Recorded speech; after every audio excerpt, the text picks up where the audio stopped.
Hello everyone, welcome to Uttam's academy turning point. మరి మనకు ఒక గుడ్ న్యూస్ అండి. ఏపీపీఎస్సీ నుంచి మనకు జనవరిలో జాబ్ క్యాలెండర్ సిద్ధమైపోయింది. లోకేష్ గారు ఈరోజు చెప్పడం జరిగింది. నెక్స్ట్ ఇయర్లో మేము ఖచ్చితంగా, అంటే నెక్స్ట్ ఇయర్ అంటే ఎక్కడో కాదండి, జనవరిలో, సో 2026 జనవరిలో మేము జాబ్ క్యాలెండర్ ఇవ్వడానికి సిద్ధంగా ఉన్నాము అనేసి ఈరోజు చెప్పడం జరిగింది. మరి ఏ జాబ్స్ వస్తున్నాయి అనేది కూడా ఒకసారి చూసినట్టయితే అన్ని రకాల జాబ్ నోటిఫికేషన్స్కు సిద్ధమైపోవాల్సిందిగా. ఎందుకంటే జనవరిలో ప్రకటిస్తారు, డిసెంబర్ వరకు లైక్ ఎస్ఎస్సి లాగా, మరి అదే మాదిరిగా బ్యాంక్స్ లాగా ప్రకటించే అవకాశం ఉంది. సో అయితే మనకు డౌట్ ఉందన్నమాట, వస్తుందా రాదా, చాలామంది చెప్పారు ఇంతకుముందు కూడా అనేసి. ఎస్, అది మాత్రం వాస్తవమే.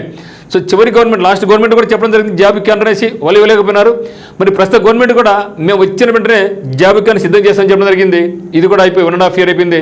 మరి ఇప్పుడు జనవరిలో వస్తూ ఉంది కాబట్టి ఖచ్చితంగా ఈసారి ఇచ్చే అవకాశం ఉంది. ఎందుకంటే ఎన్నిసార్లు అబద్ధాలు చెప్పలేరు కదా ఇంకా. సో ఖచ్చితంగా అయితే మాత్రం జనవరిలో మనకు జాబ్ క్యాలెండర్ సిద్ధమైపోతూ ఉంది. దీంట్లో అన్ని రకాల వాటికి ముఖ్యంగా మనకు ఎస్&డి కానిస్టేబుల్స్, దీంతో పాటుగా మనకు డిఎస్సి అనేది కూడా రాబోతా ఉంది మిత్రమా. ఎస్&డి కానిస్టేబుల్స్, మరి ఎస్&డి కానిస్టేబుల్స్తో పాటుగా డిఎస్సి. ఎందుకంటే చెప్పడం జరిగింది, సో డిఎస్సి ప్రతి సంవత్సరం మేము ఇవ్వడం జరుగుతుందని చెప్పారు. దానికి అనుగుణంగానే మనకు టెట్ ఎగ్జామ్ కూడా అయిపోయిందనమాట. సో డిఎస్సి, ఎస్&డి కానిస్టేబుల్స్ కూడా సార్ బాగానే ఉన్నాయి. మేబీ నవంబర్లో వచ్చే అవకాశం ఉంది. బట్ ఏదైనా సరే మనకి చెప్పలేము. జనవరి జాబ్ క్యాలెండర్, ఈ యొక్క జాబ్ క్యాలెండర్ చెప్పగలుగుతాం అనమాట. అదే మాదిరిగా group 1 and group 2. So group 1 అయితే ఎటువంటి ఇబ్బంది ఏం లేదు, కానీ గ్రూప్ 2 పరంగా అయితే మాత్రం ఆల్రెడీ ఎగ్జామ్స్, ప్రిలిమ్స్ అయిపోయింది, మెయిన్స్ అయిపోయింది, స్కిల్ టెస్ట్ అయిపోయింది, వెయిటింగ్ ఫర్ ఫైనల్. ఇప్పుడు కోర్టులో ఉంది కేసు. మరి ఇది చాలామంది ఏమంటున్నారంటే ఇది క్యాన్సిల్ అవుతుంది, మరి కొత్తగా పెడతారని కొందరు, లేదు కొందరు, మరి అది మన చేతుల్లో లేదు, కోర్టు చేతిలో ఉందన్నమాట. తర్వాత గ్రూప్ 4 కూడా ఇస్తారు. ఎందుకంటే గ్రూప్ 4 కూడా రాక దాదాపుగా 5-6 years అయిపోయింది. సో మరి ఇది కూడా గ్రూప్ 4లో కూడా జూనియర్ అసిస్టెంట్ ఉద్యోగాలకు వచ్చే అవకాశం ఉంది. అదే మరి విఆర్ఓస్ కూడా జాబ్స్ ఉన్నాయని చెప్పడం జరిగింది. మరి లైబ్రేరియన్లు, అదే మరి ఎండోమెంట్ కూడా ఇది ఖచ్చితంగా వచ్చే జాబ్ అనమాట. సో ఎండోమెంట్, ఏపీఎస్ఆర్టీసీ కూడా వస్తుందని మనం అనుకుంటున్నాం. బట్ ఏపీఎస్ఆర్టీసీలో దాదాపు 10,000 పోస్టులు ఉన్నాయట్టుగా అంచనా.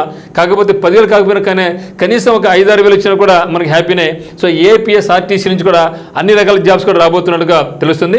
మరి ఎలక్ట్రికల్ డిపార్ట్మెంట్ నుంచి, అంటే ముఖ్యంగా ఇంజనీర్ చేసిన వాళ్ళకు, ఇరిగేషన్ డిపార్ట్మెంట్ అయితేనేమి, ఎలక్ట్రికల్ వాళ్ళకైతేనేమి, సో మంచి అవకాశాలు అయితే రాబోతున్నాయి.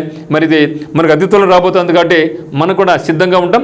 మరి మీకు ఆన్లైన్ పరంగా కరెంట్ అఫైర్స్ కానీ, మెంటల్ ఎబిలిటీ కానీ, టెస్ట్ సిరీస్ కానీ మనకి ఉత్తమ్స్ అకాడమీ కోర్సులు మీకు అందుబాటులో పెడదాం వచ్చిన నోటిఫికేషన్స్. మరి ఉత్తమ్స్ అకాడమీ యాప్లో, మరి ఉత్తమ్స్ అకాడమీ యూట్యూబ్ ఛానల్ అయితేనేమి, మరి ఏపీపీఎస్సీ కరెంట్ అఫైర్స్ ఛానల్ అయితేనేమి మీరు సబ్స్క్రైబ్ చేసుకోండి. అదే మాదిరిగా మనం అందించే కరెంట్ అఫైర్స్, మెంటల్ ఎబిలిటీ మరియు ఇతర టెస్ట్ సిరీస్లు, వీటికి మీరు సిద్ధంగా ఉండండి. మీకు ఏ డౌట్స్ ఉన్నా కూడా 8688080802కి అయితే మీరు కాల్ చేయండి. సో వీడియో కూడా మనకు షార్ట్ పెట్టడం జరిగింది మన యొక్క యూట్యూబ్ ఛానల్లో. సో ఇక్కడ కూడా మీకు ఆ యొక్క లోకేష్ గారు చెప్పినటువంటి మాటలు మీకు ఇక వీడియో ద్వారా మీకు అందిస్తాను, ఒకసారి చూడండి.